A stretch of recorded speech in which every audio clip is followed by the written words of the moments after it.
বিশাল এক বন।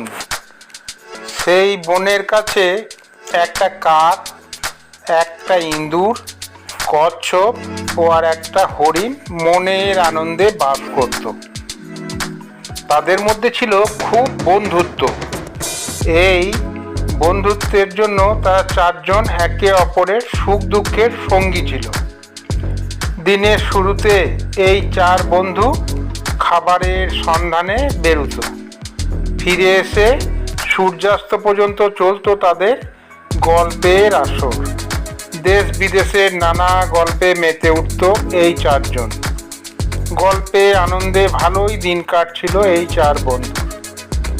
একদিন দুপুর পেরিয়ে বিকেল হলো, কিন্তু হরিণ বন্ধু আর ফিরে এলো না। সকলেই চিন্তিত হয়ে পড়ল। ভাবতে লাগলো, নিশ্চয়ই কোনো বিপদ হয়েছে হরিণের। হরিণ হয় ব্যাধের জালে ধরা পড়েছে, না হয় বাঘের মুখে গেছে, বা গর্তে পড়ে পা ভেঙেছে। এইসব ভাবতে ভাবতে তারা কি করি এইসবই ভাবছিল। তখন তারা ভাবলো যে গিয়েই একবার দেখা যাক। কিছুক্ষণ পর দুজন কাক বন্ধুকে বলল, ভাই তুমি একটু উড়ে গিয়ে দেখো না, হরিণ বন্ধু কোথায় যে পড়ে আছে কে জানে। কাক উড়ে চলল। কিছু দূর যাবার পর সে দেখলো তাদের হরিণ বন্ধু ব্যাধের জালে আটকা পড়েছে। কাককে দেখেই হরিণ বন্ধু বলে উঠল, কিছুক্ষণের মধ্যেই আমার মৃত্যু হবে, আর তোমাদের সঙ্গে আমার দেখা হবে না বন্ধু।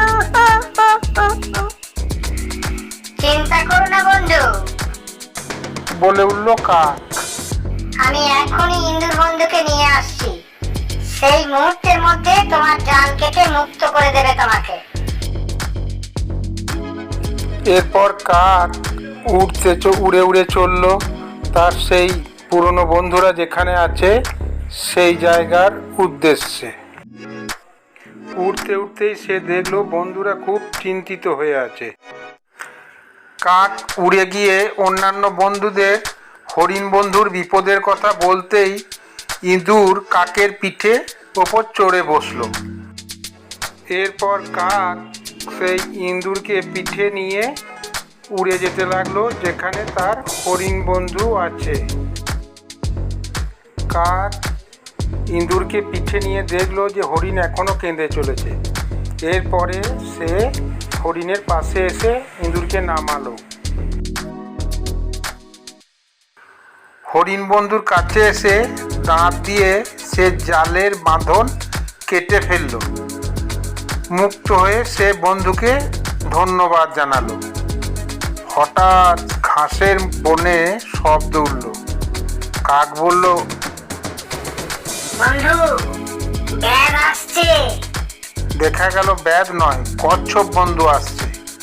কচ্ছপ বলল, হরিণ বন্ধুর কথা শুনে থাকতে না পেরে ছুটে এলাম, চলো ফিরে যাই। হঠাৎ কা কা করে শব্দ শোনা গেল। ব্যাধ আসতে দেখে কচ্ছপ বন্ধুকে জানিয়ে দিল কাক।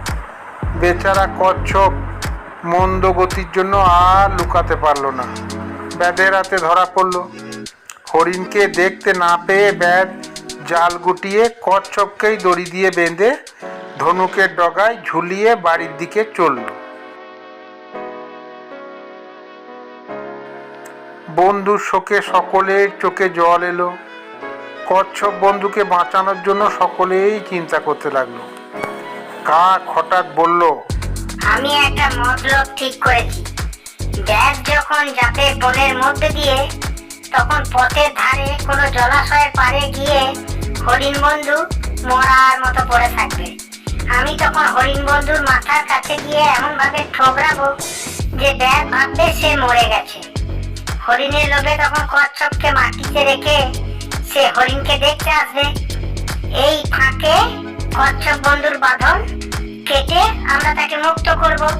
কাকের এই পরামর্শ সকলেরই পছন্দ হলো। বনের ভেতর দিয়ে আপন মনে হেঁটে চলেছে ব্যাধ। চলতে চলতে ব্যাধ একটা ডোবার কাছে এসে দেখলো খানিক দূরে একটা হরিণ মরে পড়ে আছে। একটা কাক তার কানের পাশে ঠোকরাচ্ছে। ব্যাদ মনের আনন্দে কাঁধ থেকে কচ্ছপকে নামিয়ে হরিণের দিকে এগিয়ে গেল। যে মুহূর্তে সে এগিয়ে গেল, ইঁদুর এসে বন্ধুর সেই বাঁধন কেটে দিল, আর কচ্ছপও মুক্ত হয়ে গেল এবং গুটি গুটি পায়ে সে জলে নেমে গেল। ব্যাদকে এগিয়ে আসতে দেখে কাক শব্দে উড়ে গিয়ে কাক বসলো একটা গাছের ওপর, আর সেই মুহূর্তেই হরিণ ছুটে পালালো। ব্যাদ অবাক হয়ে কিছুক্ষণ দাঁড়িয়ে থাকলো, পরে ফিরে গিয়ে দেখলো ধনুকের গোড়ায় বাঁধা কচ্ছপও বাঁধন ছিঁড়ে পালিয়েছে। হায় ভগবান, কার মুখ থেকে বেরিয়েছিলাম আজ। এই কথা বলতে বলতে ব্যাদ ফিরে চলল। মনের আনন্দে চার বন্ধু ইঁদুর, হরিণ, কাক ও কচ্ছপ একসঙ্গে বাস করতে লাগলো।